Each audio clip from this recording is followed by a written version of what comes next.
Communications Coordinator on the committee. And I'm joined by our chair, Amrita Bhatia Baba, Events Coordinator Ankit Modi at the back, and Students and Recent Grads Coordinator Sharan Agarwal.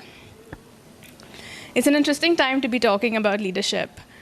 Confidence in business leaders that are low, command and control management is witnessing pushback from employees, and companies must innovate or perish. So, yet the struggles and challenges leaders face today was probably best described by Dickens when he said, "It is the best of times, it is the worst of times, it is the age of wisdom, it is the age of foolishness, it is the epoch of belief, it is the epoch of incredulity, it is the season of light, it is the season of darkness, it is the spring of hope, it is the winter of despair."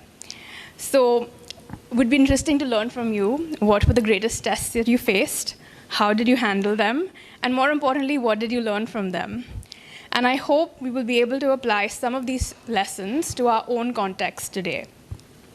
So to give you a bit of background on our speakers, Mr. Khusrokhan worked for 29 years with Glaxo and Burroughs Wellcome in India and retired as managing director of both companies in 2000. During his stewardship in 1999, Glaxo was rated as India's most respected company across all industries by Business World. After his retirement, he joined the Tata Group as MD of Tata Tea and later became MD of Tata Chemicals. Both companies became the world's second largest companies in tea and soda ash during his tenure. So I'm sure he'll have a lot of interesting stories to share. He is a BCom from Bombay University, a fellow from the Institute of Chartered Accountants of India, and an MSc in economics from the London School of Economics and Political Science. Mr. Mukundan is MD and CEO of Tata Chemicals, an engineer from IIT Roorkee. He joined the TAS after completing an MBA from FMS Delhi. He's also an alumnus of Harvard Business School. So welcome to you both. I would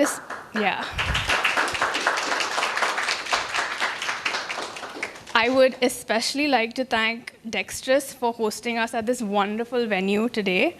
Dextrus is an award-winning co-working brand that is built on the philosophy of giving their clients more so that they can achieve more at work. Dextrus embraces flexible design, modern technology, and is replete with world-class facilities and comfort to offer those working from the space the best and most suited experience possible. So if any of you would like a guided tour, there's Ashna at the back who's happy to help you out. And lastly, I'd like to thank Varun Bhatt of Elara Capital, who came forward to sponsor videography for this event. And with that, over to you both. Thank you. Thanks very much. So, Sania's asked me to try and make the talk as interactive as possible. So please chip in whenever you guys want.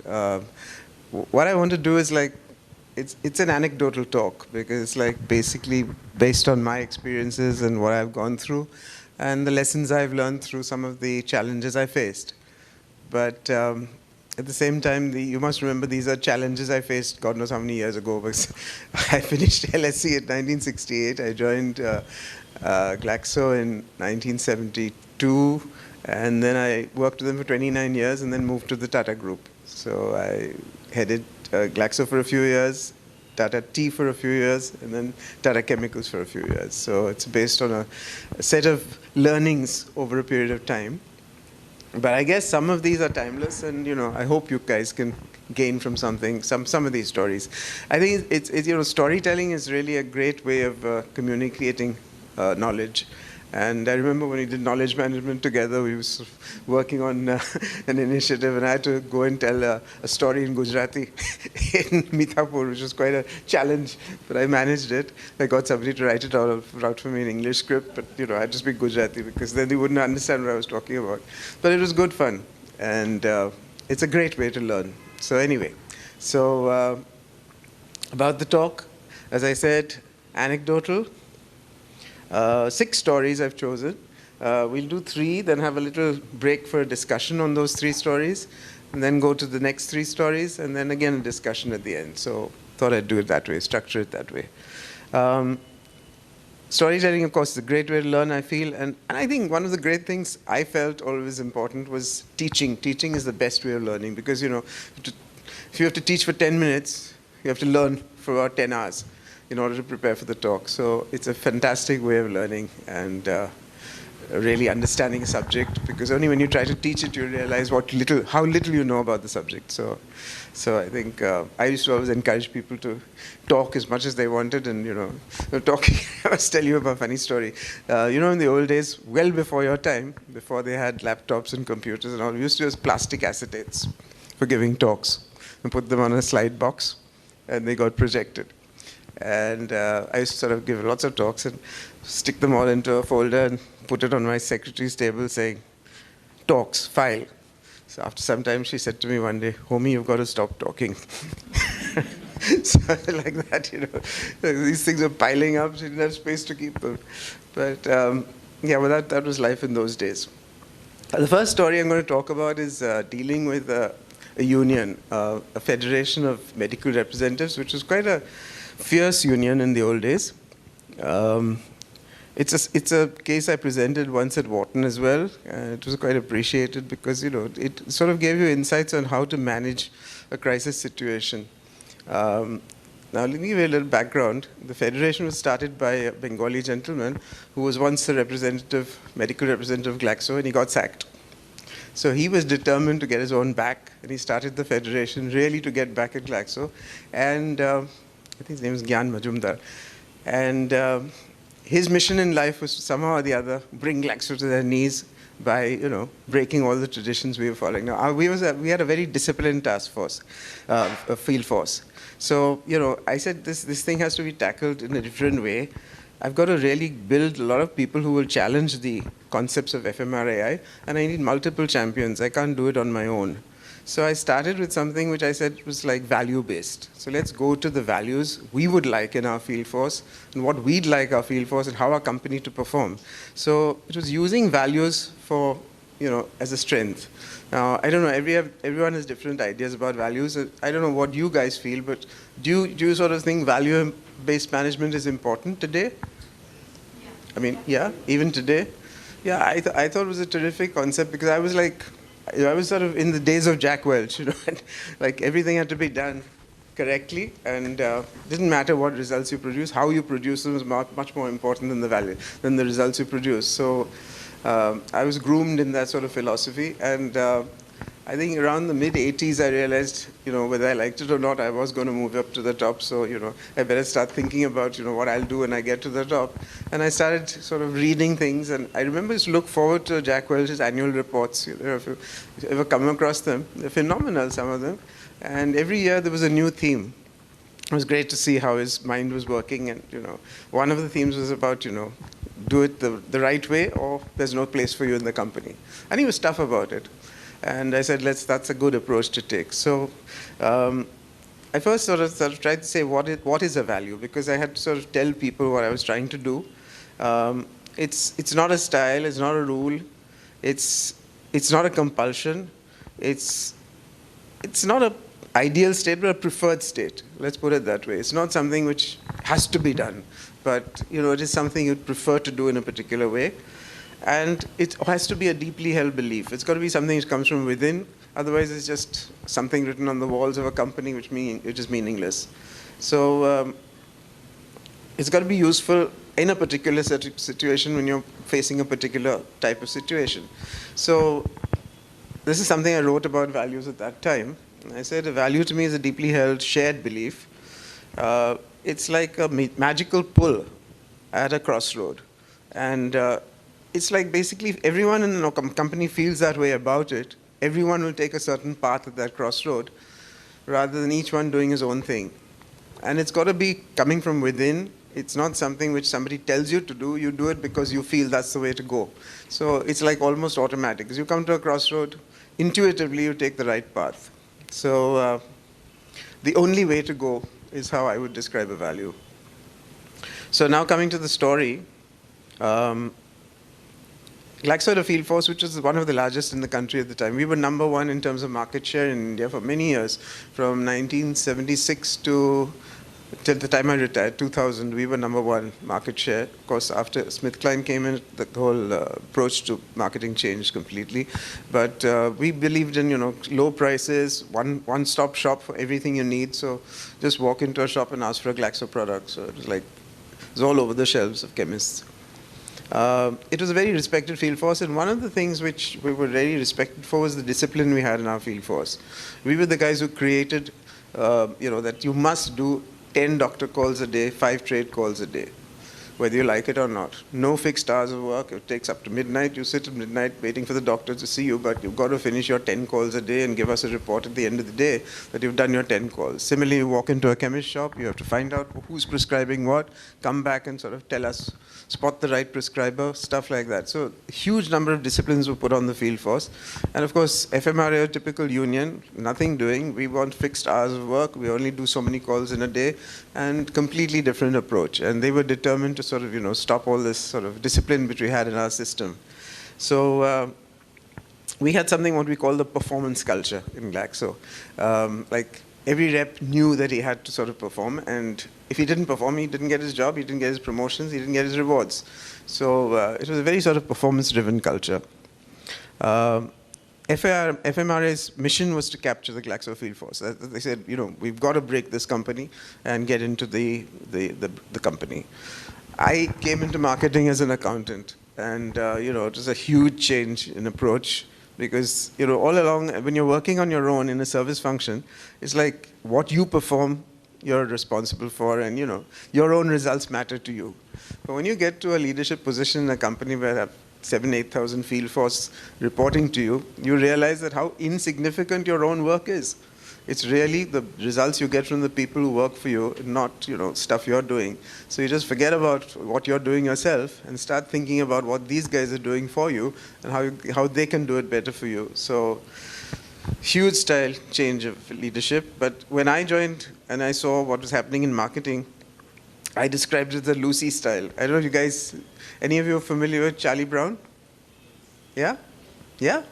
Okay, so Lucy, Linus, these kids. So here's Lucy telling Linus what he has to do.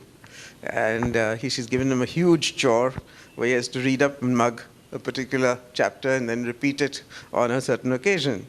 So poor little Linus is totally confused. He doesn't know what the hell he's going to do. So he goes to her for advice and says, this is impossible. This is going to need research. I can't do this. You've just given me too complicated a task. So I can't do this. You've got to explain to me how to do it. How the hell do I go about this? So Lucy's approach was that time, you start memorizing right now, you'll know who's going to slug you, and you'll know where she's going to hug you, and where she's slug you. So this was the sort of approach we had in marketing at the time. The boss commanded. It was command and control. The guy had to do what the boss told him, and that was it. No change. You do what I tell you. So a very autocratic style of running things. And I said, okay, it's working. I better not sort of change too much just now. It wasn't my style at all. But I said, I'm a new guy, new kid on the block. Let's wait a little and see how things shape. I want to rock the boat just now. So I let it lie. So my dilemma was, why change a winning game? Let things lie as they are. Why should I bother? So one day, the area sales managers came to me and said, look, we guys are we're a sandwich. We get kicked from the top, we get kicked from the bottom, and we have to take all the flack. So please help us, get us out of this mess. I said, okay, let's think about it. Then we had this thing called a star rep function every year, where the rep was treated like, almost like God. The winners were taken to a 5-star hotel, allowed to stay there for a weekend with their wives. The boss would go to the airport to receive them when they came to that location. So if I had session in Kathmandu, we'd go to the airport, wait at the airport, get the reps down, welcome them with garlands, and then take them to the hotel. So really made to feel like kings, and in front of their wives. So the wives also felt great, to be awarded and rewarded like this. And I reached on the day they were rehearsing for the next day's function, and they said, sir, can you join us after dinner? So I went there. I went on till 2 o'clock in the morning telling me about their problems. And they were all screaming and shouting and saying, this is the way we have been treated like bloody servants by these area managers. We're expected to bring rations to their houses. We're supposed to do everything the wife wants us to do, and then we have to do our work as well. We have to do our 10 and 5 calls a day. So, it went on and on till 2 o'clock in the morning. I said, oh my God, I better do something about this. And I hadn't a clue what I was going to do. And sure enough, within a few months, Madras branch was one of the most loyal branches and the most passive and patient guys. They joined the FMRA. I couldn't believe it. So I said, my God, one branch is gone. And then another few months later, another branch went, another branch went. There's only one. Bombay branch was the only one left. Delhi went, Calcutta went, and all 3 branches were now with FMRA. So I got to do something about this. So the industry guys were telling me, other companies saying, for God's sake, if Glaxo falls, we fall. You better do something. The whole responsibility was falling on my head. So I said, okay, let me see what I can do. So I decided to have a workshop, a values workshop for our area managers. And I said, look, what are the values you guys like? And what would you like to have in an organization where you're working? You create your own values. So we'll do workshops. We did 4 branches separately, north, south, east, west. And said, each of you, please tell me what are the values you want in your areas. And the results were just astounding because they all came up with almost identical values. West wanted integrity, north wanted trust, south wanted trust, and east wanted integrity. Number 2, respect for people. 3 of the branches wanted respect for people, which means they weren't treated like human beings. They were being pushed around, and you need respect when you're handling people. And East was a little different. They said we want fairness, but in a way it was like we want to be treated fairly. And the last one was they want openness. North wanted speed. Typical, we want to go get, we're the guys who deliver. South are all talk. This is typical North-South dialogue in the company. North, those guys will only talk. That's the way they sort of. And what was it? South said, we want excellence, and East, of course, wanted discipline. Bengalis, discipline is very important. So these are the sort of values they wanted for themselves. So I said, this gave me a golden opportunity to say, look, you go and put these bloody values to work. You guys want this sort of company, you make it work. I needed multiple champions. I couldn't rely only on the top bosses because they would never go out in the field and change things. So I said, you guys at the middle level, the 100 of them, 120 guys I think were area sales managers, you go out and start changing things. So what really worked? I said, look, it's not what results you produce, but how you produce them. And, I had to do what Welch had done. If somebody didn't fall in line, I sacked him. And I had to sack a couple of really harsh managers who were misbehaving with their staff, and I had to get rid of a few people.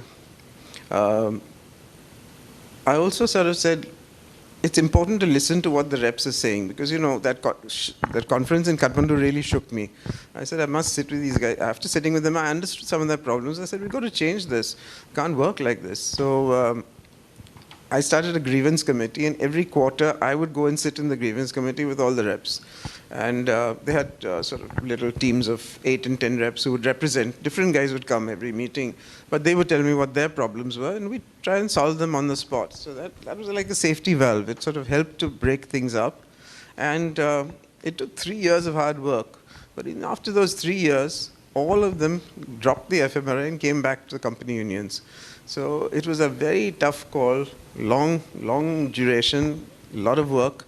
But at the end of the day, it worked out. So one of the first learnings was, you've got to manage people. You can't expect at a higher level to sort of just be a damn good manager yourself. It's the people who are going to produce the results for you. You don't manage them right, nobody's going to be able to produce those results. So hard way to learn, but it was a trial by fire, and it worked. So what are my learnings? Targeting the right group. Who are the guys who really... The sandwich conversation really worried me, These guys are getting kicked from the top, kicked from the bottom. That's the group I've got to tackle first, because they will then help to put the thing in order. If I don't go to that level, if I only went to my first line managers, nothing would have changed. Because these guys would have just done lip service, nodded very nicely and said, yeah, that's the way to do things. Nothing would have changed. But when they saw the middle managers, the actual guys who are seven reps report to one area sales manager. And these guys started changing, then the whole system changed. And decisions need to be value-driven, and sometimes the soft skills are much more important than hard skills. And listening. Listening is very, very important. I think in Mukund, we used to have the Awaz system. You remember that, where the kids got together and they all told us what they felt. So we used to have these meetings of youngsters who, we called it Awaz, I think, right? I can't remember now. But I think this was more about, your views matter. So, sorry. yeah. So this was more about, everybody does annual engagement survey, right? It's a survey, and what really works when you do this engagement survey and you really want to make a difference is if you let the teams find the solution, voice the issue, find the solution, and if you have 100 issues, even if you pick 10 and deliver on them, you see dramatic shifts in, and it's across culture. Let me just say this because Homi was, so firstly I feel very funny, Homi, that I'm chairing a session, you are my boss always, so, so I'd rather be listening to what he's saying. But we've got operation in US, UK, India, and then Kenya. So the first experience, the UK team told me that, listen, they got a very low score, firstly on engagement. And they sort of said that, listen, we are not like Asians, to feel emotional and all. We are very cutthroat, focused on work. We come at, on time, leave on time. So anyway, I spoke to the CEO, Martin. I told Martin, listen, why don't you start this process of hearing the voices of people and acting on them? And don't choose all. Just, I tell you, within 2 years, UK was our highest engagement unit. And Martin was the biggest convert in this process. He would go around and say, let's do this better.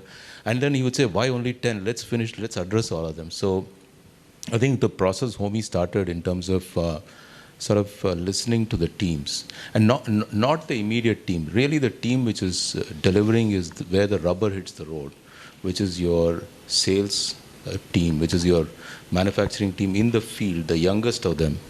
And I think that really works. Okay, so that's story number one. We'll take that all the discussion after the next two stories, so we can sort of combine all the three.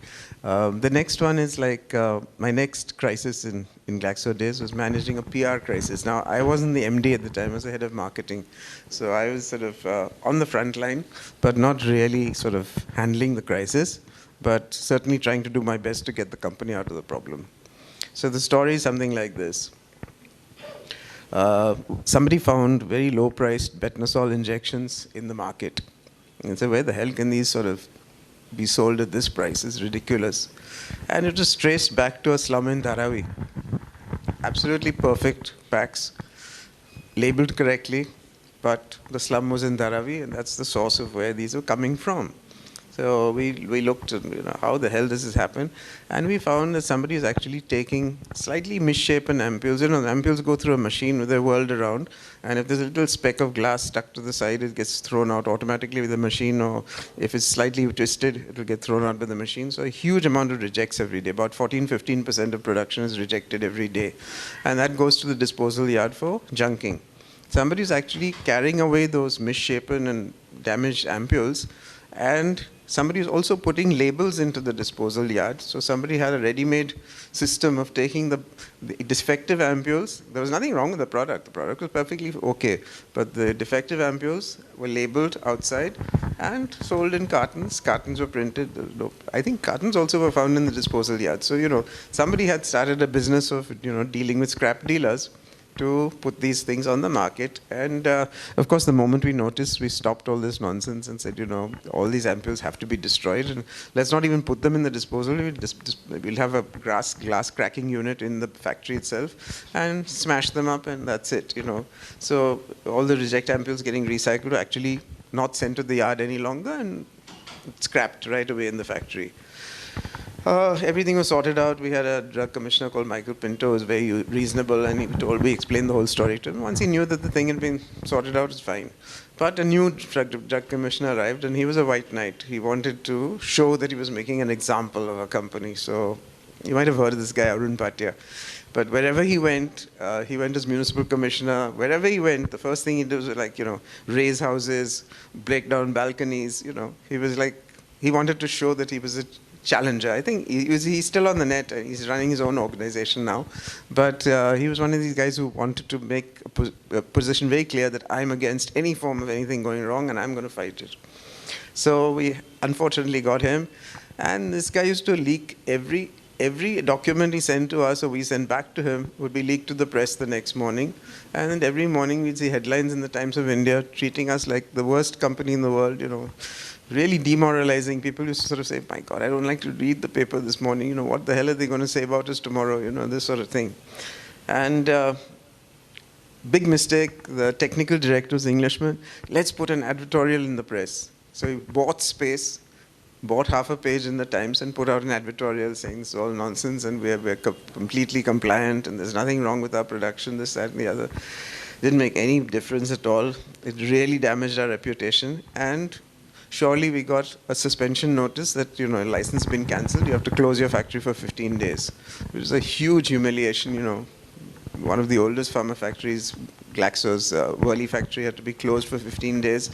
We went to court, no sympathy from the courts. We'd already been tried in the press. When the judges were reading everything that was coming in the papers. So no sympathy from the court, and we lost the appeal. And they were debating whether to go to the Supreme Court and fight it there. I said, for God's sake, let's stop this stupid fighting, try and solve it a different way. So my learnings from this was, never defend the indefensible. If you've done something wrong, correct it by all means, set it right. But don't try to defend the indefensible. It was definitely something which should not have happened. And there's no point, going on arguing about it, that we've solved the problem and there's no problem. But tell the public that it's out of the way, we've solved the problem. Meet with the most vocal critics. And I remember a journalist called Alvin Fernandez who used to come to me and say, how the hell can this happen in a company like Glaxo? You people have differential standards. Look at what's happening in the UK and you guys, look at your factories. I said, you go around my factories and check them yourself. I organized a visit for him one Saturday. He went around all the factories, proved to him that our standards were absolutely the same as the UK standards. And this was one act of, it's not something which happens normally. It's just some guy was making money out of this business. And it's all been solved and it's all out of the way now. So show humility, apologize, admit the bad things can happen in good companies as well. And that's the way to handle the press, at least. So, and one more thing I learned, but not in this connection, but when a similar thing happened in another company, and Mr. Nariman was appearing for them in the Supreme Court, he said, look, at the end of the day, public wants blood to flow. If you don't put the blame on somebody and, look after the guy, give him a pension for life, but sack the guy, Do it publicly. Blood has to flow for the public. Otherwise, you'll never get out of a situation. So I sort of valued his advice. We never did it because we were too gentlemanly. We didn't want to sort of investigate further. But sooner or later, one of the senior managers left. And I think he felt himself responsible for it and he left himself. But we didn't go out our way to, penalize somebody or do a witch hunt after the thing was over, which again could have been a mistake. But, these things pass. And, 5 years later, 5 years' time, we were #1 company again.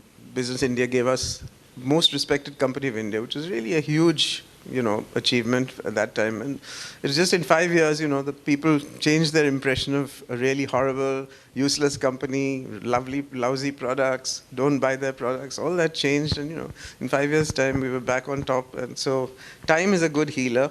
But, you have to sort of approach these PR crises very differently to, don't try and fight the press. Never try and fight the press. Try and win them over.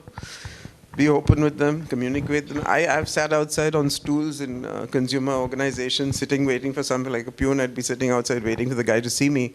But I had to meet him and tell him myself. And when he sees the marketing director of a company and coming and sitting in his room, it makes a difference. So go out of your way to be open with people, transparent with people, and that will get you out of the crisis. So learning from a PR crisis. Okay, the third one was a similar sort of PR crisis. Mukund, do you remember this one? Think Pink. This is quite a strange story, yeah. We were we just finished an acquisition, the Brunamond company in the UK, and they had a subsidiary in Kenya, which had a company called Magadi Soda. Now, we were in the soda ash business, and we were sort of, at that time, number 5 or something in the world, and we are gradually increasing our market share, trying to get to a number 1 or number 2 position. And after we picked up Magadi, which was a lake where naturally soda ash is formed on the surface. It's a very saline soil lake, and just by the rays of the sun, it gets converted to soda ash. So you have a thick cake of soda ash, almost, I think if I remember, 20, 30 feet sometimes. And yeah, like a white sheet. It's like you have to wear glasses, dark glasses when you go to that lake, because you can't even you can't even look at the lake. Its glare of white is so horrible. And we have a guy with a boat which actually chips away this soda ash and brings it to the shore and just calcines it. It's already calcined, and you just have to heat it, or sterilize it, and it's available for sale. So it's like a free source of soda ash, and there's tons of it in that lake. So after we got a success at Magadi, we were approached by a Tanzanian company saying, we've got another lake like this called Lake Natron. Why don't you guys come here and take over this lake? So we said that's a good idea, and I think we wrote a letter saying, yeah, we have an intent to look at it, and we'll look at it, So that became public, and it was like this, a completely pristine lake, blue waters, little pink areas where the flamingos are actually white birds. But the moment they eat that pink algae, the color turns pink. So they're born white, but they turn pink. And I thought, it's a good idea. Why not look at Natron? It's 3 times the size of Magadi. It's a huge lake, and why don't we do something there? We consolidate our soda ash business that way. And I was suddenly, one day, a lady walked into my room. She was the regional director of IUCN, International Conservation Union, based in Bangkok. And she said, I believe you're looking at Natron. I said, yes. Be careful. So I said, why? What's wrong with, we're going through, we've done an environment assessment, ESI, Environment and Social Impact Assessment, and by a Norwegian company, and it's come out quite well. So what's the problem? She said, you don't know what sort of problem you're going to face in the next few days. I said, oh my God, let's see what's going to happen. And sure enough, there was a public hearing held, and immediately after that, a huge flood of letters started coming, like almost at the rate of, I think, 100 a day. Mails, offensive mails, obnoxious mails saying, what the hell are you guys trying to do? You're going to destroy the last nesting place of the lesser flamingo. This is the lesser flamingo, the smaller one.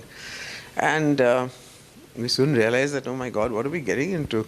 So I called the lady in Bangkok and said, look, I need a flamingo expert to come and guide me.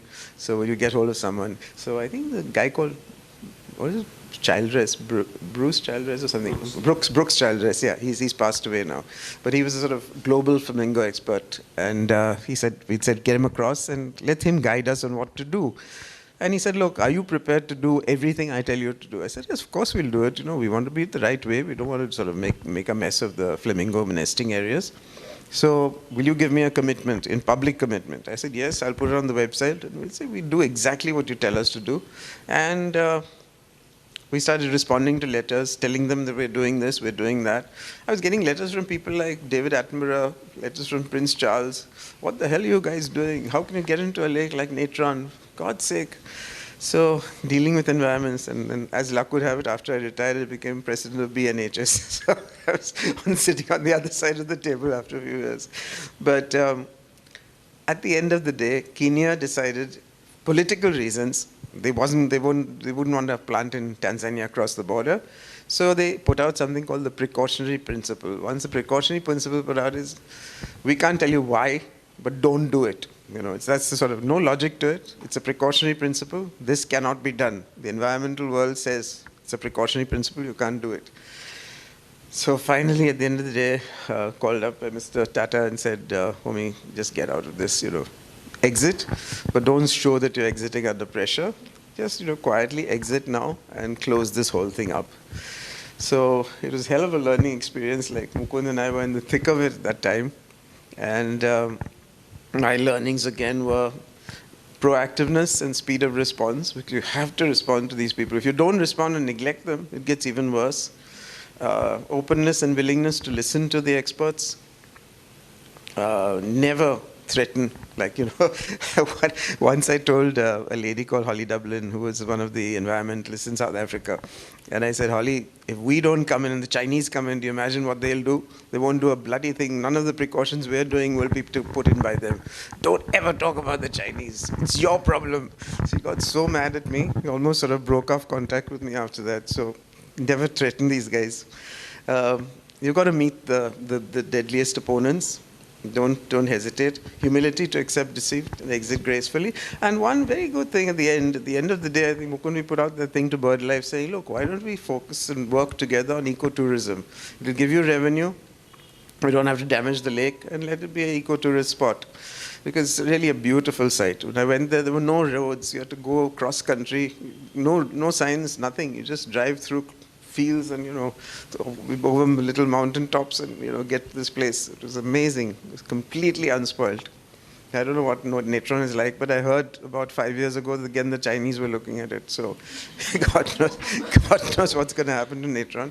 But as of now, I mean, it's in the hand of the environmentalists and the Chinese finally if they do it. So that's the end of the first half. So you guys want to discuss anything, what I've spoken about? Mukund might have some thoughts, ideas. Yeah, Homi, I think just on this, just on the last one, I think two things. This Lake Natron was going to be designated as Ramsar wetland. So, and the precautionary principles operate in Ramsar wetlands, which means even if you know what may change, but don't change anything without knowing another incidents where changes have happened. So it's almost like you can't touch it, right? Second is that I just want to say the reaction while you spoke about, you know, Holly and her reaction. I had to deliver the bad news to the Tanzanian government because they were the JV partners. Yeah. And I had flown over this place, you know, many times. It is very close to Ngorongoro crater. If you want to go to a place which you really think you must visit once, I think I would recommend Ngorongoro crater in Tanzania. In addition to that, this is a beautiful pink lake. You just fly over that and see, you'll see immense number of flamingos, lesser flamingos. So I had to go to Tanzania and sort of deliver this news that we won't be. So I went to the minister, industry minister, then he was going to go to the president. And the first reaction of the industry minister was this: what do those guys in a little island in Europe, where even sparrows are extinct, know about birds? They have no right to tell us about birds. We know how to take care of our birds. Would you now go back and message them this? So they were very, very upset, extremely upset. So I think this whole point about clash of development versus environment, I think is for real. But Homi, just to quickly wrap up lessons I at least picked up from what you spoke. This is my reflections of as he was speaking, right? I was writing this down. Firstly, I think the first one tells you that actually two things matter. Whether you're as an individual or a company or a department, division, whatever you do. One is a deep sense of understanding what you stand for, what are your values and value systems. And the second one is purpose. I think strategy, what you learn in books about, you know, how we address customer, all that is matter of detail. But if you don't spend enough time on addressing purpose and values, I think at some point you will sort of falter because you would not know what direction to take, and then values guide you in how to take that direction. The second one, Homi, is about this concept we learn in early on in management called Johari window.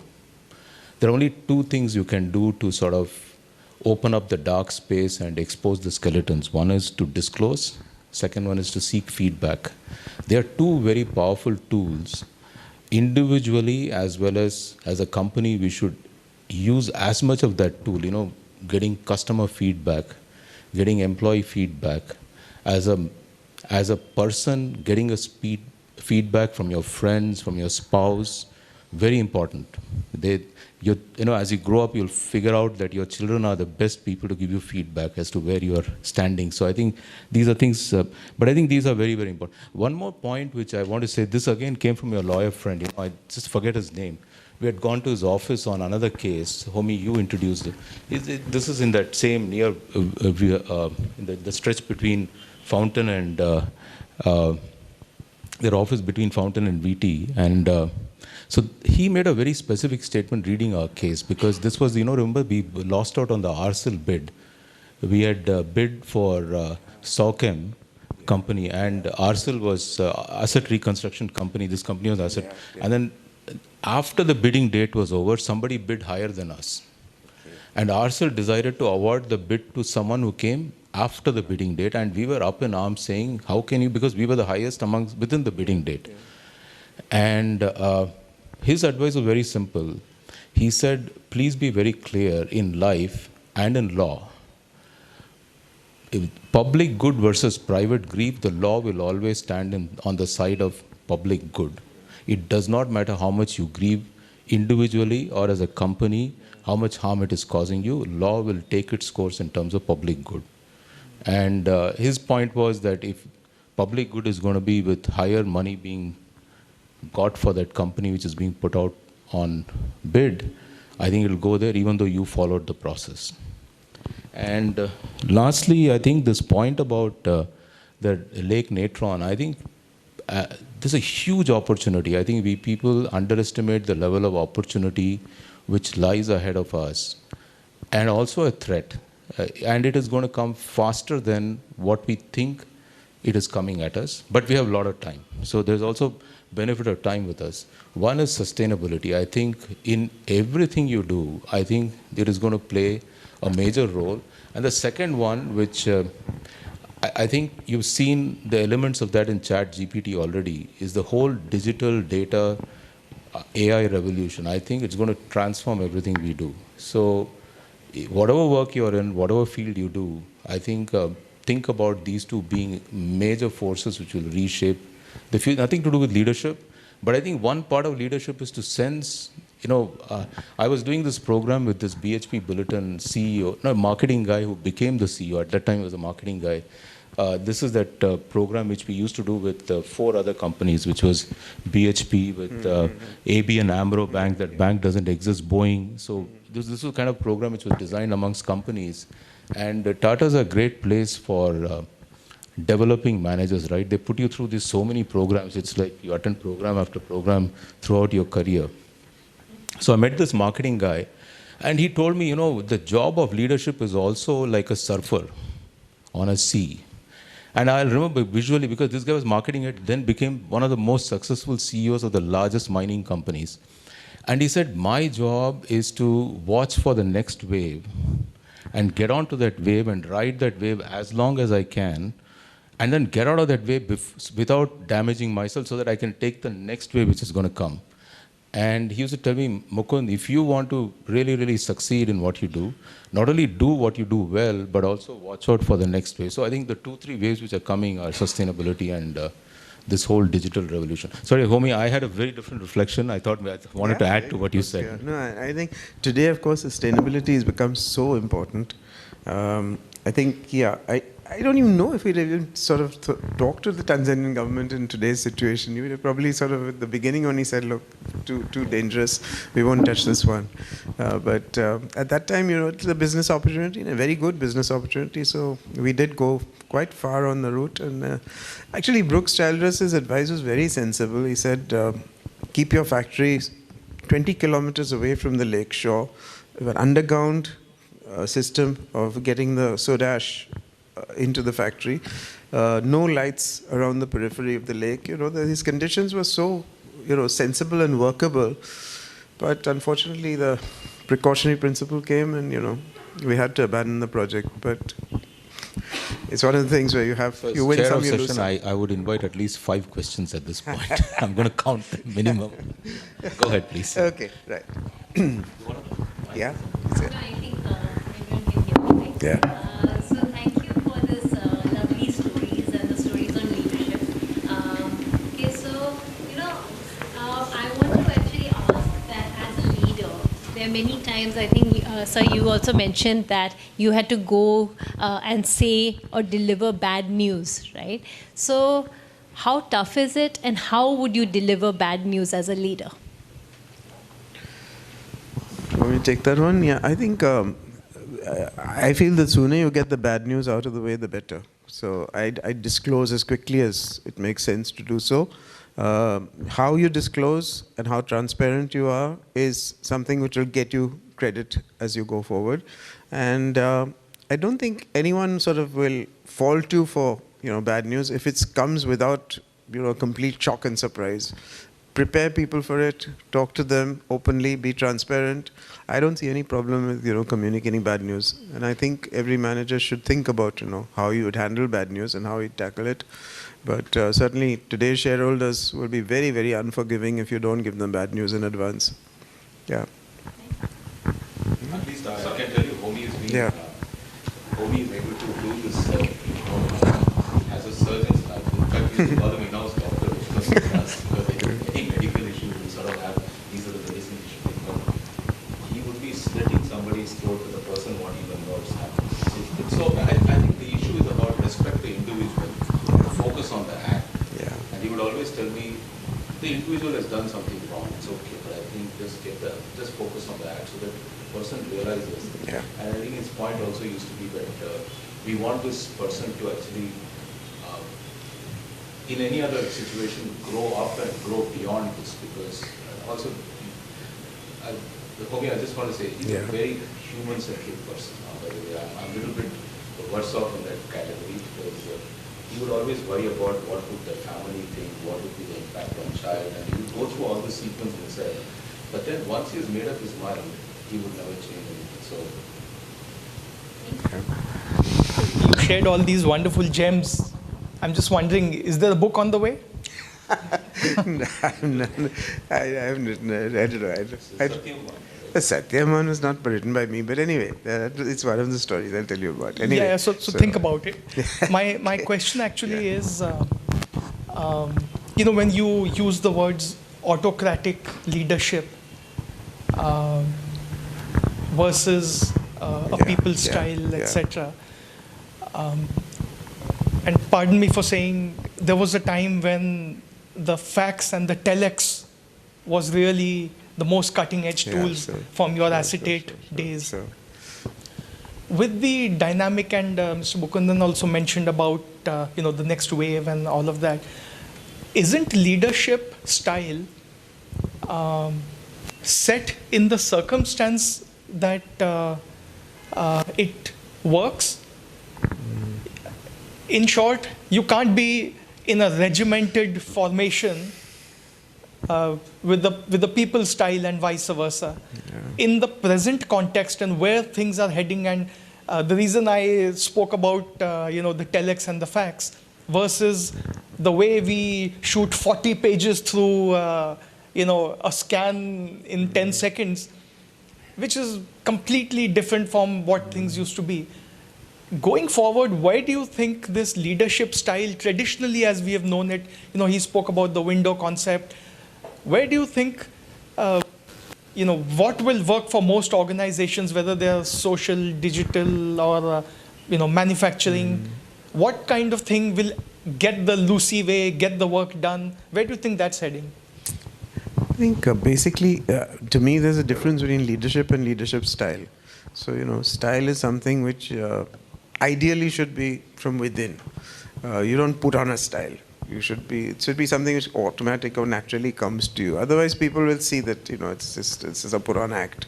So, being genuine about what you really have, your own value systems, the way you feel, should be what drives your leadership style.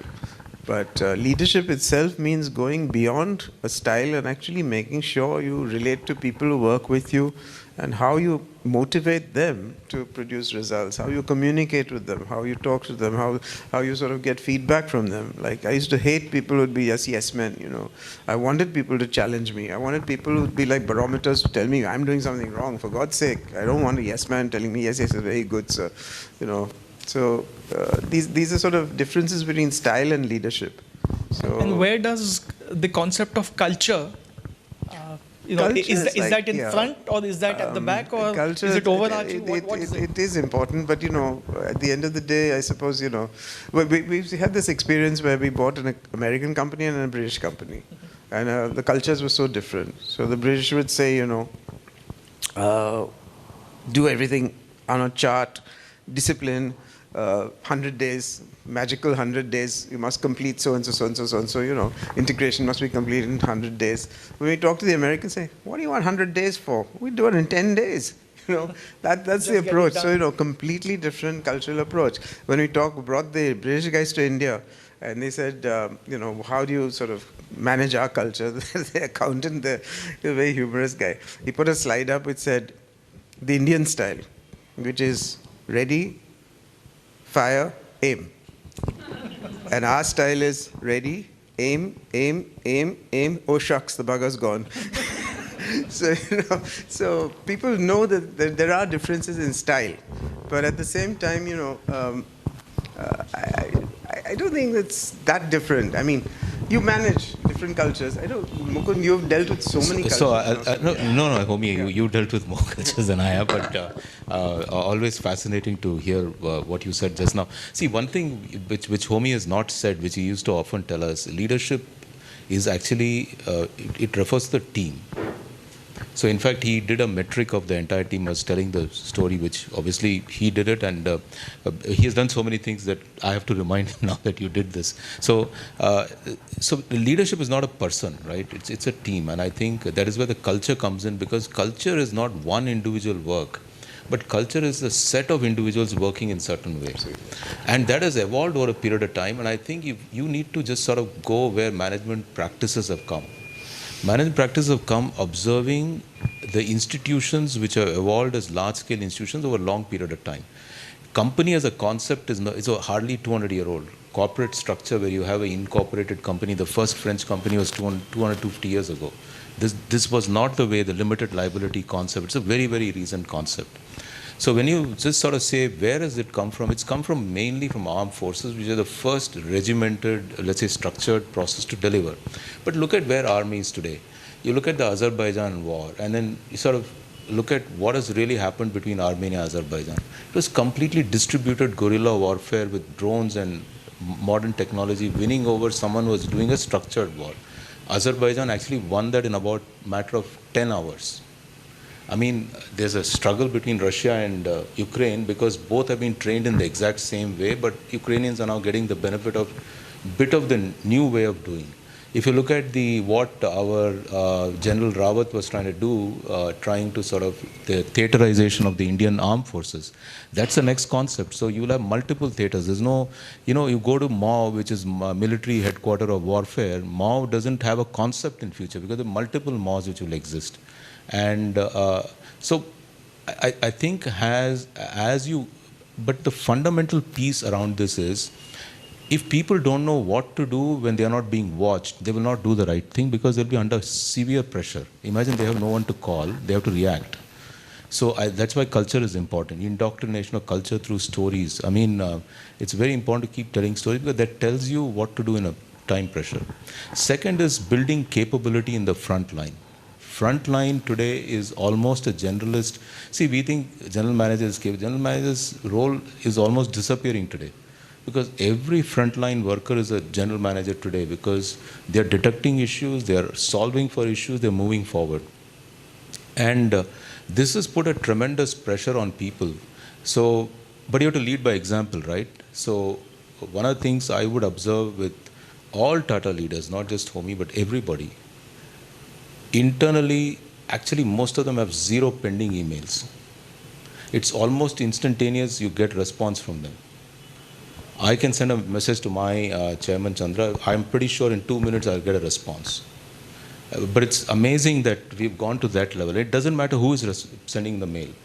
At least you will know when the response will come. So I think there's a pressure back on leadership. And when I say leadership and leaders is to be even more prompt, even more responsive, even more engaging. And you get that much of a positive reward back. So a long answer to your question, culture matters. And secondly, building capability also matters. You need to focus on both. Great. Yeah. No, but I think the very important point that, you know, the leader is not just the leader, it's a team which leads. And, you know, everyone has to be on the same page. Otherwise, you'll have problems. Yeah. Okay, so we'll quickly go through the next. I'll go a little faster now on the stories because, otherwise we'll run short of time. So my next story is something which I thought would be appropriate for the LSE. You've heard of the concept of EVA, right? Economic value added. Joel Stern actually started in the New York University, but it's a concept which would appeal to the economist. So I call it the TVA story, TEVA story, and it's a question of quantity versus quality, right? So a little bit about tea. If you want to make a really good quality tea, you have to pick only 2 leaves and a bud. If you pick the 3rd leaf, the 4th leaf, the 5th leaf, you'll get very leathery leaves, and it brings down the quality of the tea. Now, you have a certain piece of land, it's an asset, and you want to sweat that asset. So the accountant will say, sweat the asset. The economist will say, produce teas of a certain value, otherwise there's no point in producing lousy teas. And this came to me very starkly one day when I just joined Tata Tea and I went to Assam for the first time. And a tea planter called Mr. Burroughs said, your brands are doing pretty well for the kind of shit trees you put in them. No shit. Really? I said, teas are not of good quality? He said, your plantations, forget about it. So, oh my God. So I went back to my deputy, Percy, and I said, Percy, what he's saying is true? Yeah, it's true. So shucks. So that's the start of the story. So the plantations were making losses. Brands were suffering because lack of funding and poor quality of our teas. But we used our own teas, captive production. The accountant's view is you got to sweat the plantation, produce as much as possible. So the pickers were incentivized to bring back 30 kilos and 40 kilos of tea a day. And it was pretty lousy tea. So I said, Percy, we've got to change this. And I said, what happens if we change to value and not cost? So would you be able to give me a price for every batch of tea produced, what the tea would fetch in auctions? It's just nobody's going to hold you to it, but at least give me an idea of what the value of the tea is rather than just the cost of the tea. The tea might cost 60, 50, 60 bucks, but in the auction it's only going to get you 40 rupees. You're going to make a loss. Now, if you bring up the quality of the tea and get at least 50 back for me, then I know that, it's a good quality tea. So every batch was then valued by tea tasters. So we have a tasting room where these guys, I don't know if you've seen a tea plantation, they go around from batch to batch, little beakers kept, and they slurp it and spit it out, slurp and spit out, and they tell you what type of tea it is. And they have certain 5 or 6 characteristics: it's brisk, the color, this, that, and the other. Afterwards, aftertaste, God knows, all these sort of characteristics, and they'll give you a perfect price for the tea of what it would get at an auction, because the auction tea samplers would do exactly the same thing. So he said, let's now get every batch of tea valued. So value is much more important than cost. So the learnings from this were, it wasn't easy. I had to manage this change. I'll talk a little about change management at the end. Old habits really die hard. And the planters were sort of years of, I know my plantation, I know how it works, that sort of thing. The younger guys took this concept and really said, this is a great way, this is the way we really want to run our plantations. We'll take out the value of the teas and we'll bring up the value of the teas, but don't push us into, producing more quantity. Older ones were lagged and skeptical, and internal resistance was tremendous. Even the finance guys in the company, everyone thought I was mad. I was telling people to produce less tea, but good quality teas. And finally, at the end of the day, I started the process. I didn't see it through, but finally, the plantations were actually sold to employees who ran them themselves, and they really realized that they have to go to earn their keep. You've got to get teas of a good quality, otherwise they don't get that price from the auctions. So we were free to buy teas from auctions. If we couldn't get the right quality from our own plantations, we said we'll buy from auctions. And we don't really need plantations. So gradually the whole idea of plantations feeding the brands changed. So it was a nice way of reinventing a problem and solving it at the same time. So okay, so that was a little story on economic value added. The next one is an acquisition we did. Mukundan and I did this together, General Chemicals in the US. It was a huge soda ash company. And this was the first $1 billion acquisition for us, so we joined the Billionaires Club by doing it. We had, this company was on our wish list. We'd been looking at it for a long time. And one day, suddenly we got a call from the MD saying that, look, the hedge fund which owns us is looking for a buyer, so would you guys be interested? So we said, yeah, of course we'd be interested, and let's meet. The hedge fund said, okay, if you're interested, send us a letter of intent. And we sent it in December to them. It was just before Christmas, and we didn't get a reply for a long time. Before that, Mr. Tata gave us a go-ahead, yeah, because once at a board meeting, we were sitting there and saying, look, the MD seems very keen on our taking over this company, but the hedge fund's there, and we have to deal with the hedge fund. He said, Homi, what are you doing sitting here? You should be in New York. So I said, oh shit, okay, we'll go to New York and try and sort it out. And sure enough, the hedge fund suddenly says, late evening call, this falls short of our expectations. You're nowhere near with the price we wanted. Forget about it. We're too advanced with our options. So the MD advised us to do something that was really a bit daring. He said an open offer to every board member of that company. Just write to each one, make an offer to them, and see if what they say. They'll put pressure on the hedge fund. After all, the hedge fund only owns about 40, less than 50%. So the other shareholders will put pressure on them. So we did that. And sure enough, the hedge fund was absolutely livid. And the guy rang up and said, I want you here in New York tomorrow morning, and I want to see the color of your eyes. Remember? So, Phil Falcone. Huh? Phil Falcone. Phil Falcone. Yeah, he was a really aggressive fund manager. He was arrested afterwards. But he was a sharp guy, very sharp. Why he got arrested? Anyway, so color of the eyes. And I said, Mukund, blue eyes, you go. So anyway, we made a one-day trip to New York. It was amazing. We took the flight. This is one of these non-stop flights. Did our work with him, met him in the morning, came back in the evening, same day. And he said, I want you to make a final offer to me in 15 days' time. I said, well, you got to do due diligence. No, forget about your due diligence. I want an offer in 15 days' time. Came back and said, oh my God, how are we going to do it? And Mr. Tata was quite, yeah, if you want to do it, you got to do what they're asking you to do. So we put together, mobilized a team of 100 people and did that due diligence in 15 days and went back to them. And again, I didn't go for this meeting. Mukund went to deal with the guy. And they sort of went through the night, I think, overnight.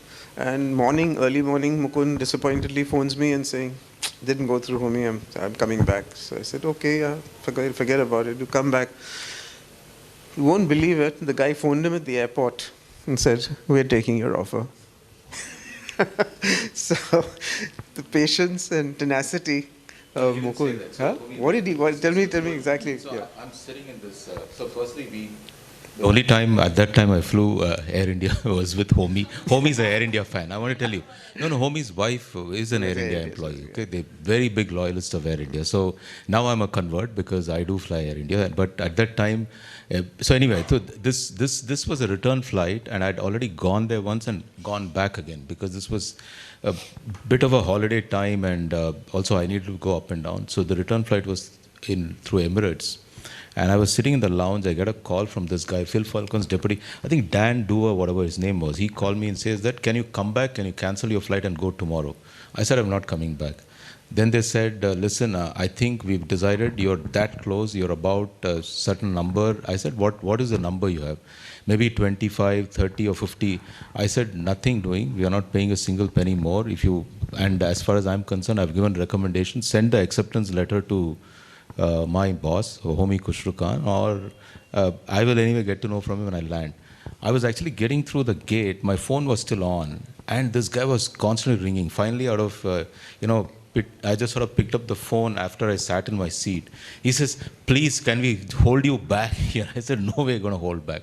But there comes a time in negotiation you just have to walk, because you need to know the walkaway number, because after that, it just becomes like a game. So so I think the lesson, at least for me in this, is you need to know your boundary condition, and sometimes good deals you just have to walk away, because that even if that number is 1 rupee more, it may look very foolish, but you can only stretch up to that point, but you need to have those cutoffs. Otherwise, it's a slippery slope. Yeah. was a time when, we were doing massive acquisitions. Jaguar Land Rover had been done. Chorus was on the cards, like the whole group was focused on acquisitions, growth through acquisitions. And we played a little bit by getting our $1 billion acquisition also. So the learnings, of course, were like identify the targets early. Do a little homework in advance. So you've got wish list companies, look at them and sort of prepare that this guy comes on the market. This is the one I want. Speed and more speed pays. High quality team and clear tasks. I think everyone was working on that 100 days exercise, 15 days. The 100 guys we mobilized was amazing. Yeah. When you're in an industry, I think very important to know the everybody else well. So we were meeting Brunamont. Actually, we would go to the M&A investment bank and tell them, this is the target, we want you to go and finish it. So it was never, so we knew, for example, the CEO from General Chemicals called Homi because we had many, many rounds of discussion as, friends, as, you're in the same industry. You don't discuss price and, all the anti-competition, but it's good to have good relationship. And you never know when someone wants to get acquired, when someone wants to partner with you. Always a great thing to network. So I think that's something which has always been something which we have tried as a team to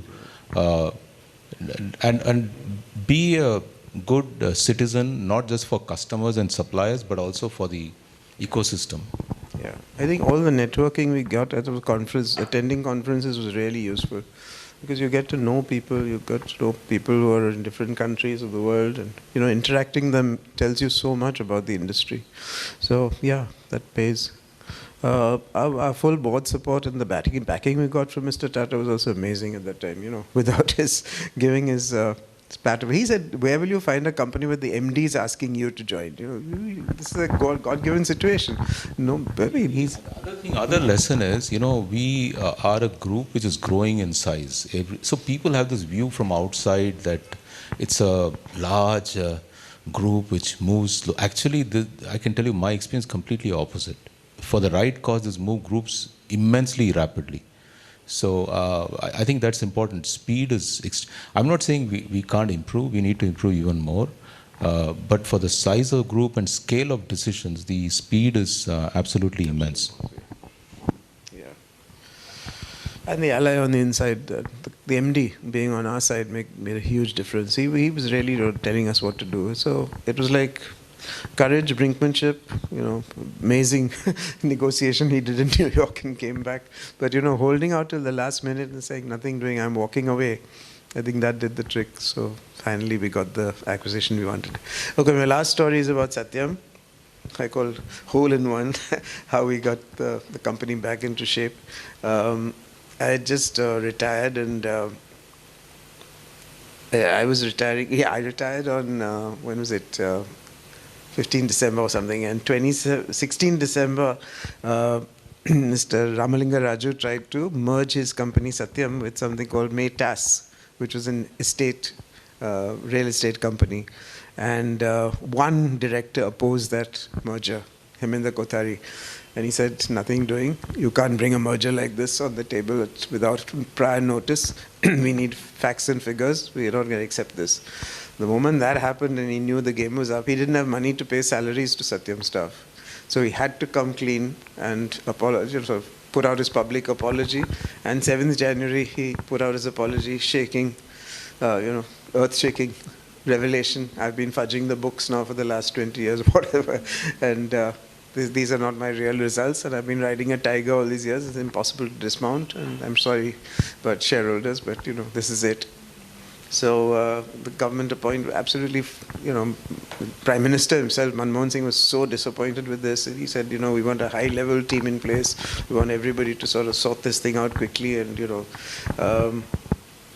there was like a period of time when I said, I just retired, and I said, look, I can't take this appointment of, coming onto the board of this company without Mr. Tata agreeing. So I rang Mr. Tata and said, do you think it's a good idea for me to join this board? He said, no, Homi, I'd be careful. These can come back to bite you. Be careful. So I said, okay. I said no the first time to Tarun Das, and Deepak Parekh wanted me, and I said no. And then they kept phoning me through board meetings on an open line. They would call up and say, we want you at least come as an advisor. advisor. So finally I said, okay, I'll work as an advisor. And I agreed. And I went to Hyderabad. Somebody spotted me there, and some bloody press report came the next morning, news all over the TV. We've got a new managing director of Satyam. The retired MD of Tata Chemicals is taking over. I said, Deepak, what the hell have you done? You know, please sort this out. So he went to the minister the next day, and the guy said, okay, if he doesn't want to become a board member, then let him be an advisor. I said, I'll become an advisor, but you'll give me the same indemnity as you guys are getting. So that worked out, and finally I became a special advisor of the company. Completely strapped for cash. They were completely broke. The first huge achievement, I think, was getting a bank loan. And again, Deepak Parekh's contacts helped tremendously. We got the money. A huge amount of, I said, look, there are three things we got to focus on: customers, employees, and cash. Three things. So we break up the job. So there were two of us advising the board. I took on the charge of customers and employees, and the finance guy, Partha Ghosh, who's passed away, he took on the task of managing the cash. And we managed that immediate infusion of funds. We kept the company afloat. And we drew up a plan for a preferential rights issue. We got terrific support from SEBI at the time. I think Mr. Bhave was the chairman at that time. Phenomenal, the quick decisions he gave us and cut through all the red tape. And of course, the Prime Minister was going for a bypass surgery at the time. He was asking from the hospital, he was asking what the hell is happening, will this work out or not? I said, look, we can't run this company. We don't have an MD, we don't have a head, and you've got to have an internal guy. So we took one of the most honest and straightforward guys on the team as the MD. He was in charge of quality or something like that, and we said, make him the MD. So A.S. Murthy was made the MD of the company, and we supported him from outside. So I had to do customer calls day and night, phoning up people saying, look, don't take away your business. This company is being revived. We've got a new board. Yes, there was a fraud in the past, but that's all put behind us, and we've got a very high quality board which is going to turn this company around. So we managed to salvage about, I would say, 2/3 of the business was salvaged. Employees were very difficult to choose who to pick and who not to, but we had to make certain forced choices. And of course, a lot of people left because they said there's no future in the company, so they left on their own. We had to find good homes for the two really good projects which Ramalinga Raju had started. One was both in health. One was an emergency health service and one was an ambulance service. And those were going great guns, and we said we've got to preserve those because whatever it is doing a lot of good to the community around. And we started inviting bidders. Now there's one board director who drove the pace of the whole thing. That's Deepak Parekh. So hats off to him.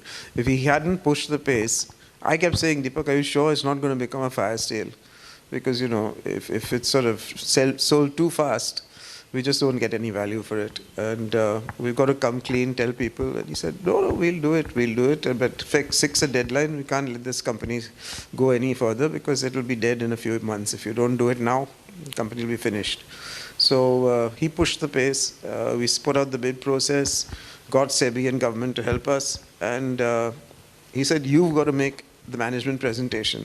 So I said, I'm not even a member. I'm not an employee of the company. How can I make the presentation? No, I want you to do it. So I had to actually tell each investor, okay, this is the company. Be very truthful about it. These are the strengths. These are the weaknesses. These are the things which can go wrong. These are the risks you're taking.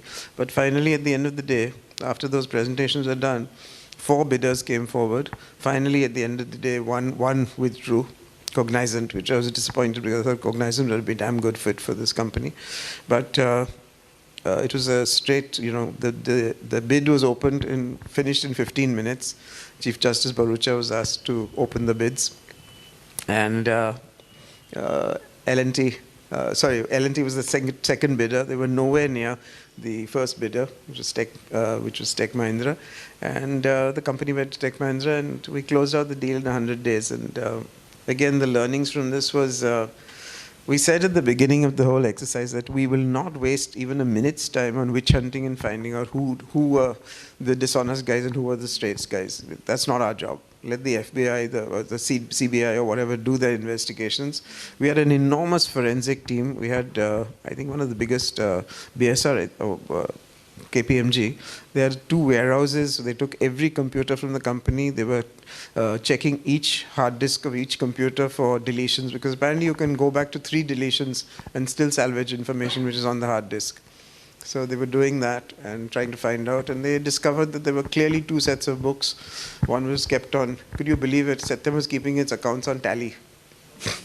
A company of that size keeping his accounts on Tally. And then there was another set of books which was for the private, so everything was coded like A or B or something. So A was only known to 5 people, or B was known to many people. And obviously this thing had been going on for a long time.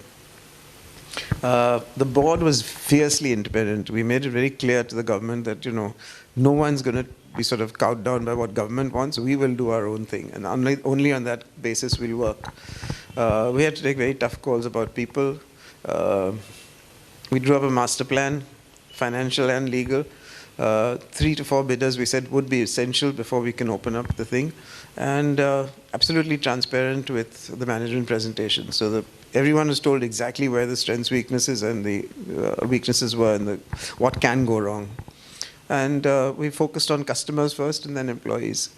So speed again was the essence, and one leader clearly stood apart, and he drove the pace of the thing, and I think that got us the results. So it was a literally hair's breadth between success and a fire sale, but finally we closed the deal. So recently somebody's written a book about it, and Manoharan, who was one of our board directors, he was president of the Institute of Chartered Accountants. So he's written a very nice book about, it's called The Tech Phoenix. Satyam's turnaround, Anand Mahindra's written the forward for the book, and we all met in Delhi, and this is the team. So this Shardul Shroff, Kiran Karnik, then the 2 authors, Deepak Montek was chairing the session, myself, and Tarun Das. So that was what was left of the 2 people passed away. Partho passed away and Achyutan passed away. Achyutan was a legal expert.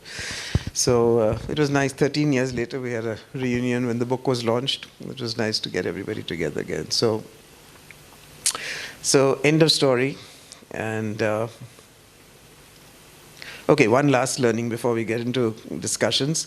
Change management. I think this is something which I strongly believe, change doesn't happen, it has to be managed, and there's a way of doing it. And I have a 4-step process which, has worked very well with me.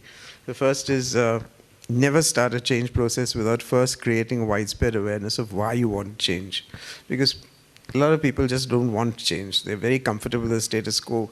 They have to be convinced that there is a need for change. If you don't convince them there's a need for change, it'll never work. So spend a lot of time at the first stage trying to tell people why you need to change. And quite often you have to actually invent or create a burning deck in order to get people to shake them out of their complacency and make sure that they agree to change. The second step, which I always believe in, is involve people in what you're trying to change. If you try to do it behind closed doors, 3 people, 4 people, it doesn't work. You've got to have people who are associated with the change process. A lot of people, pick up people, forget about rank, pick up even junior people, put them on the board, and get them to work with you on what you're trying to change and what you're trying to achieve. And you can't do it yourself. You need multiple champions. If you try and do everything yourself and you have a small leadership team trying to change things, it never work. And the last thing is definitely you need credibility all the way through. So, quite often I found people start a change process, they want to modify it halfway through, they panic because, this isn't going to work, we've got to back down on this, back down on that. Never do that. You've got to have credibility all the way through and think it through. That's the only way to make change work. So I always believe that, change has to be managed, and it's important to pay attention to change management rather than just expect change to happen. So that's it from me, and now some questions and discussion.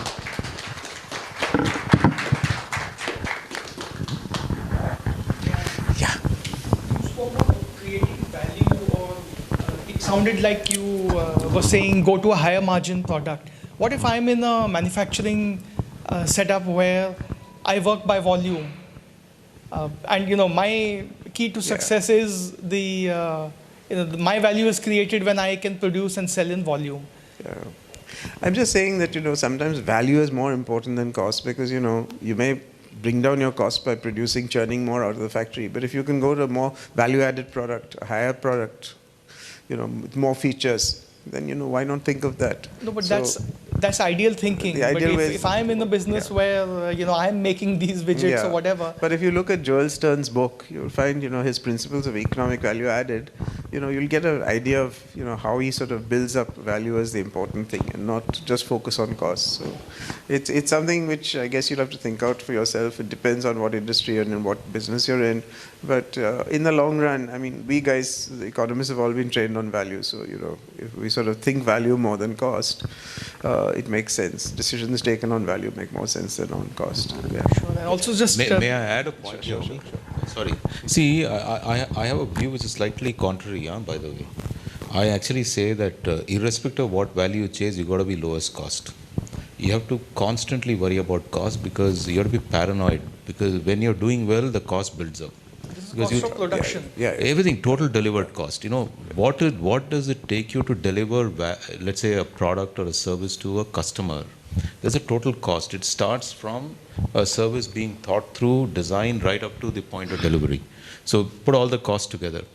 And you'll be amazed that you can deliver the same service, sometimes at 50% cost. You got to think completely challenging yourself at every stage. If you're manufacturing, you got to challenge yourself. I keep telling my team that you may all hate Elon Musk, but what he's done in Twitter is a wake-up call for all of us. Because that kind of a cost erosion is something which is not... But at the same time, I think what you need to... In your own manufacturing, your cost of fuel and raw materials and all, that's all escalating. Then how do you achieve this? Yeah. So I'll come to that. So you're talking only about variable cost. There is also something called fixed cost. But the second thing is that you need to constantly... What Homi is saying is the other side of the equation. Even while you keep the current cost focus on cost, you've got to constantly worry about, is somebody delivering better value to my customer, to my employees? And I think the point which Homi made is a very important one. The only way to learn the two biggest stakeholders who really end up doing value, to creating value for the company. We think of many people, but I think two are the largest stakeholders. One is employees, other one is customers.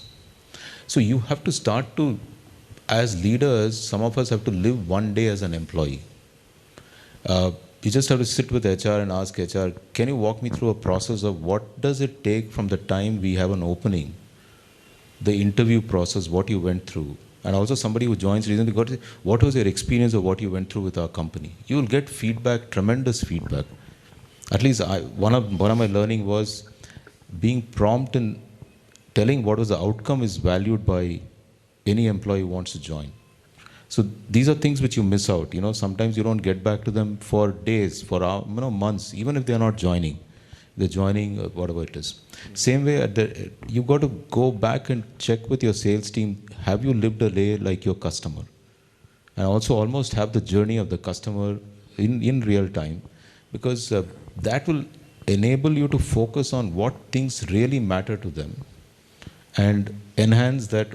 And these things will constantly keep evolving. I'm not saying what matters today will be mattering tomorrow, but so what matters today may become the norm for tomorrow. Then you've got to figure out what is the new thing which matters to them. So it's a constant battle, and I think if you really want to have disproportionate creation of value, you need to focus at both ends.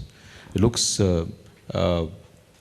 sometimes people can say low-cost airlines cannot focus on value. But the value they focus on, for example, maybe could be on-time punctuality. That may be the single biggest thing, not about what food you're serving. That could be the simplest of the food. But then you want to say, I want to focus on the experience of the customer in the cabin, then you will, of course, create that ambience and food. But even there, you've got to negotiate what is sort of going to create huge value.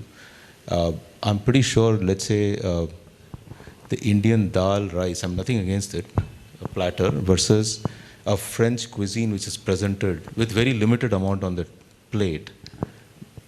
Variable cost-wise, the French would be far lower, but perceived value, it may be way ahead because the way it is presented, the way it is packaged. So there are ways of looking at cost structures, when you say power cost, you would be amazed if you say that, listen, I want to take 20% out of my power cost. Ask the team.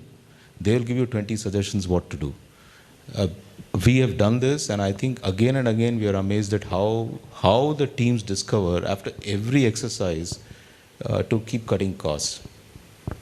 Homi himself was ruthless. He had a program called Manthan, then he had Udan. He would come with new brand name, and every time he would come with a new brand name, we knew he's going to say, cut costs by 10, 15, 20% every year. So fine, so we got into the habit of, even before he designed a program, we were always thinking, now it'll come. Let's be ahead of the game. In the tea example also, what happened was when the employees took over running the plantation, we had, in the South Indian plantation division, we had 40 planters, 40 different plantations. And each one had a head, senior planter, who would be running the plantation. After the employees took over, now they've reduced to 7. 7 guys running the entire plantation. So they've merged 2-3 plantations, got these guys together, and one guy is managing 3 or 4 plantations. The bungalows which are vacated have been redeveloped for tourism. And they're tourist bungalows now, and they sort of get revenue out of that. So when you have ownership of a business, you think of it very differently. When you're sort of an employee, you just go on, carry on. Okay, I'll try and reduce costs, but you take the ownership of the thing, then you realize where you can cut costs. And these guys proved it. And South Indian Plantation Division is now pretty profitable. Kanandevan Hills, they call it Kanandevan Hill Plantation. Also the culture you build, you asked the question on culture, sorry, it's very important. For example, I'm going to talk about the only company. Homi has worked in 3 companies. I've worked only one company, Tata. I don't know any other place. Here you come, we don't have a separate lift for senior managers, junior managers, same staircase, same lift and same canteen and same, and Mr. Tata may be standing next to you in the lift. You better be ready with your 2-minute conversation with him. So, he will ask you, how is it going? It'd be a very simple question. But you have to tell him before he gets off or you get off at your floor that how is it going, right? You can't say, all's well, because he doesn't know what's all well mean. I mean, he's asking the question of genuine interest. One of the first demonstration was we would come and Mr. Tata would come in whatever car he had. Sometimes but he would be sitting in the front with the driver, never at the back. So suddenly, you realize through actions you build culture. He was not saying a single word to us about, what you have to be. So, I think I'm just saying it's simple steps, simple actions really lead to a lot of value addition. I've seen that dog kennel also on the side at Bombay House. that is very important, by the way. that dogs cannot be left out of the... Sorry, just one last point. Sure. When you mentioned about that deal, and... General Chemicals, and what he said, having the power to walk away. You have shared so many things about the way big companies think. I can't help but feel, does ego come into the forefront, or is it a pure a deal sheet that gives you a go, no go? Because, if you had to up that offer, what would it have taken for a large company to have, bent a little and I think said, we is. Done our sums. We had done our sums. This is the value we need. Otherwise, this business is not going to make money for us. So we won't go beyond this point. So we set your final figure before you go into a negotiation. So you know clearly, this is the limit I will not exceed. And Mukund was absolutely clear. He rang me and said, sorry, boss, I'm closing it. I'm coming back. Fully support you. Come back. Okay, we wasted a lot of time, money and effort, but this is it. We don't want to go higher. So had it been a private industrialist, would he have said...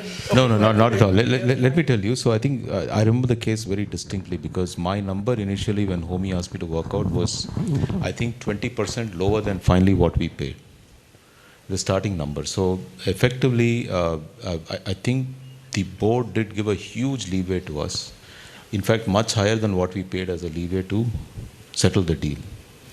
But one of the things which Homi mentioned, I think is very important. He said we appointed 100 advisors in one room. And obviously, there's 100 people who are working, but there were 3 or 4 advisors who were extremely critical. KPMG, who was the financial advisor doing due diligence. There was Hogan Hartson, who was a legal advisor. And there was an environment advisor called ERM. I think 3 of them. They were very, very critical. Sustainable environment, safety, and all those records. Now, You see, again, we have this view that some leader has got some vision that I can go, correct? That's really the worst of the things to think about in management. We would sit every day after the day finished with the new set of facts, where does the number stand? Because the numbers were also moving up and down. Because if you discovered an environment case which is going to cost 25 million to settle, you deducted that from the amount. So it was moving up and down. And these three advisors also knew the pressure we were under. But in the meeting when I told Homi we can't go any further, all three of them said that, listen, I think this is the number we have our numbers show. After that, it's your call, you want to go higher. They themselves had stretched everything and said, now, then don't have advisors, no? If anyway you're going to do what you want to do. So ultimately, you can keep testing the hypothesis of advisors. You can test your hypothesis of your team. But once you have a team and there is a belief that this is the maximum they can, you can certainly challenge them, you can certainly push them to a point. But after that, I think you just have to say that, listen, it's not working out. And so it is not ego as such. We knew... on the spot, your three advisors were not there. Yeah, correct. You know, I also spoke to the seller. He told me, if you can't move up, wait, this apple will again fall into your lap. This was his message. No, he didn't tip me. He just simply said, if you don't want to move ahead, it's going to go to somebody else. But maybe it will fall into your lap later. Who knows? So we've seen this happen, right? People bid very high numbers. The company goes through another set of pain, and a second time around, somebody goes and acquires the company. So I think when you buy something, you're paying real rupee on the table. You should always be very clear that is there a return of the investment. So what we have been trained, at least by people like Homi and others, and Homi's functional discipline is finance. So let me just say this, that Homi used to say something which is what is it? Cash is sanity, profit is vanity, or something. Revenue is vanity, and correct. Revenue is vanity, profit is sanity, and cash is reality. So, and I think this is, so we in fact, if you look at our review mechanism today, and what gets measured, actually you deliver, right? For us, market share is very important. For us, customer experience is very important. For us, employee experience is very important. But also, finally, there's one metric which senior management is actually measured on, and this goes back to your EVA, Stewart's turn, that balance scorecard, Homi. So we've got a balance scorecard which is there, where almost 60% weight is for just cash flow. So really generating positive cash flow is very critical for us. So we can say all good things, you know, that we stand for values, we'll do societal good. You can't do societal good if you're not generating cash. Yeah, that's true. Your discussion talked about, crises, managing employees, and obviously managing the business. But how do you create mind space to think about the next wave, or where the next wave is going to come from, or about the future that could impact your value or your innovation? I will let Homi answer. Let Homi answer after me. No, I tell you what. No. The mind space you create is by having bosses like Homi or team members who are good. But also, let me just say that what I do. But I remember, we were so euphoric after having finished this $1 billion acquisition, and we even tied up our bank finance before all the other companies, and we got the best rates. So we were really sort of on top of the world at that time, and we went back to the board with another ambitious plan to do this, and this. And I got torn to bits at that board meeting. Remember 12th May? The 12th May meeting, I'll never forget. You realize that prime rate crisis happening in the US. What are you guys talking about? Stop all this nonsense, and brought us down to earth. So yeah, there will be ups and downs. You sort of get euphoric when you've done a big acquisition like this, but you need somebody to pull you down to earth. And I really got pulled down that day, saying, forget about any further growth plans just now. Let's see what happens to the world. The whole economic crisis is hitting the world, and just wait. wait and watch. Yeah, actually, it was a very hard lesson that actually pushed us to not to forget about cost at all. So my worry with the younger teams is you people haven't, now they are seeing the crisis. I used to go and tell them, you people haven't seen crisis, which is why I'm paranoid about cost. Why I say sometimes only book me by Indigo. You know, my office came and asked me, why you want to insist on going by Indigo? We got so many Tata Airlines. I said, other Tata Airlines, there are other classes of travel. I want to go by Indigo because all economy. So everybody knows I've only traveled economy. There's no, the message outside is that they won't even, see, even if I traveled economy in Vistara, they will think I'm traveling business. Because the image is that, you know, the messaging outside, so sometimes you have to do these sort of things. I was about to say some point, Homi, which I sort of, it'll come back to me. I'll just highlight this point. I'm just saying that, you know, these things, there will be ups and downs in business. Your question is about managing yourself. I think everybody has their own mind space to think, right? I think everybody has their own system, but as a team, you create the mind. I'm not talking about individually how you create, but as a team, how you create mind space. And I think this is something which Homi's predecessor Prasad had started and Homi continued. We would go off for 3-4 days with no agenda on our table. And we would talk about what the future is, what are the risks of the company, and also at the company level as a team, we would share each other's fears, each other's issues, so that it's all there as a team. But individually, if you ask me what I do, my recipe for this is to sort of take about 5-6 days off in a year. I have a view that what you want to measure gets done. And even if you come back with one outcome which you want to achieve at the end of the day, put it down and just follow through, end of next year whether you really got there. So I think that point about reflecting is what you do. So first time when you go off on this 5-6 days with family, it'll look like you're going to the beach, you're going down a trek on the mountain or whatever. It'll look like it's a very odd stuff. But then you got to remind yourself by the time you go a second time that I need to pull out 2 days or 1 day out of this for myself, separately to think through. And I think it's very important to think through because firstly you got to answer this question, why am I doing all this? I mean, at an individual level, I mean, even, running company, you think it's a big privilege, but also why should you run a company? You can say, I can also be another employee, right? So you got to answer these questions to yourself. And most importantly, you got to answer to these questions as a family sitting together also. Each one has it. So to me, the penny dropped when I was actually in Delhi, and I was sort of trying to sort of figure out what to do, whether should I come to Bombay at all or not. And so I met one of the senior he was actually MD of, he was the ED in Tata Indian Hotels, but he was going to become MD of Tata Tea, S. Ramakrishnan. So SR gave me a blunt message in that evening when I went to him for counseling, saying that, what do I do? He said, listen, it's very rare. You're trying to optimize life and work. Sometimes in your and you think optimization is a straight line in the middle, 50-50. It is not like that. Sometimes work may occupy more, and that may be the right balance. Sometimes life may occupy more. You got to figure out where is that balance for you at this moment, right? And once you figure that out, then he said, then you know what choices you can make. And his point was this choice, this is going to dynamically move every year.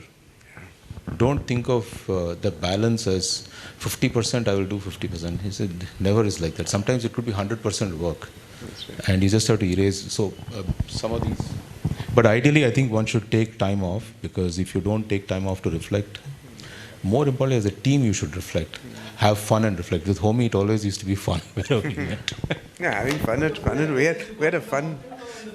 We had the fun committee as well. We had a committee, fun committee. So they would plan things with just fun events, So also, you've got to have fun at workplace. Otherwise, one of the things I learned very early on, we had in the 1920s or something, there was an English MD, chairman of the group, and he used to send a letter to every employee, and handwritten letter. And at the end of the letter would be the words, "It can be done." And he insisted that this letter must be read with your family. You have to sit together and read the letter with your family. So it was an interesting way. And one of the things he came up with, a lovely expression, was each employee of the company should come to the company each morning with a pleasurable sense of anticipation. Pleasurable sense of anticipation. Lovely words, that every employee should come with a pleasurable sense of anticipation. So, I guess you can create mind space that way. Yeah. Okay. Interesting. Thank you so much for this interesting discussion. I just want to take you back to your first or probably the second slide, where you had mentioned that you were trained as an accountant, you were trained in the field of economics, and then you got drafted into this field of marketing. So would my understanding be correct when I say that you brought in your cross-disciplinary understanding from diverse fields into different roles which you finally grew into? And it was your bringing those different skill sets from so-called, let's say, disconnected fields which helped you grow. So a range rather than being a specialist in a particular domain. Would that be a fine understanding? I don't think that made all that difference. Once you get to that stage, as I said, it's not your own contribution becomes much less meaningful, and what you can get out of your people around you, it's a team which really finally makes a difference. So I will add a bit about Homi. He is a voracious reader. And I can tell you one thing, the difference, I was astounded first time I went to his room, and after he's moved in, there were piles of paper on the table. And I can't work with more than one paper on my table. So I was completely, taken aback that how can someone have so many papers. But what stunned me even more was when I asked for information, he put his hand on the second and pulled out a paper. This is what you're looking for, yes? I said, yeah. So it's amazing to know that, but let me just tell you, when I said he was the best doctor in our company, because he had worked in Glaxo, but he had gained so much knowledge about medicine. You can ask him even today. By the time I think we fixed the Magadi soda, you probably were the best refractory expert in the town. There was this refractory, because he would know more than us. So I think end of the day, it's an art to know what you have to spend time. But I think one of his biggest strengths, I would say, is that ability to sort of pick up whichever field, irrespective of him being today I discovered he's from LSE Economics. I thought he was the fellow of accounting, chartered accountants of UK. That's where I really understood. But it's very inspiring for someone to work with him, because when he is reading so much, you're also pushed to sort of be well prepared, right? Anyway, so okay.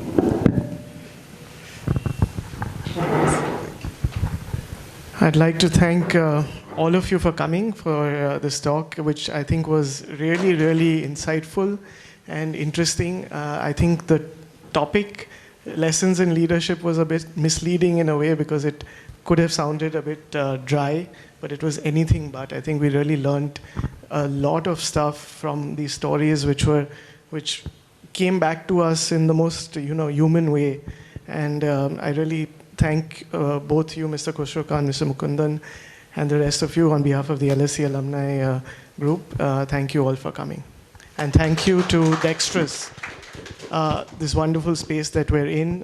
It's just an amazing space. This is the second event we've done here, and they're a wonderful space. If you have any questions, please ask Ashna. Thank you. Yeah. I just have to tell you about Phil Falcone. I forgot about what he did, right? But by the way, this Phil Falcone is a colorful character we met. He was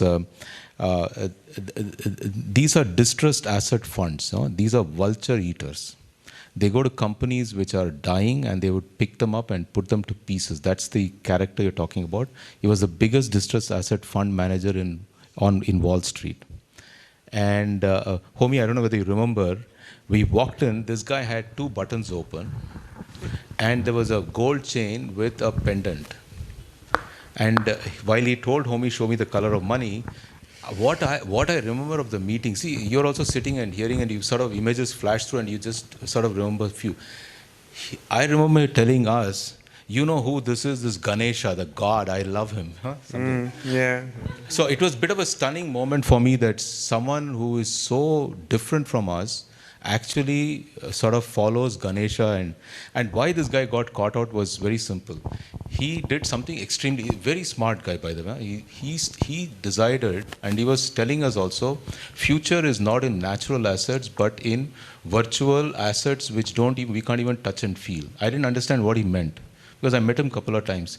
Then he said the future, people have to talk to each other. Spectrum will be the biggest asset which we can sit on. And he started buying spectrum in US, and as would happen, the US authorities got suspicious of him, and then finally they realized this guy was hoarding a spectrum, and they some of them were, it was not very clear the same company was buying or not buying. Finally they could find out it was related to him, and they sort of put him behind bars. I mean, at least there they do put people behind bars. In India, we send them to UK.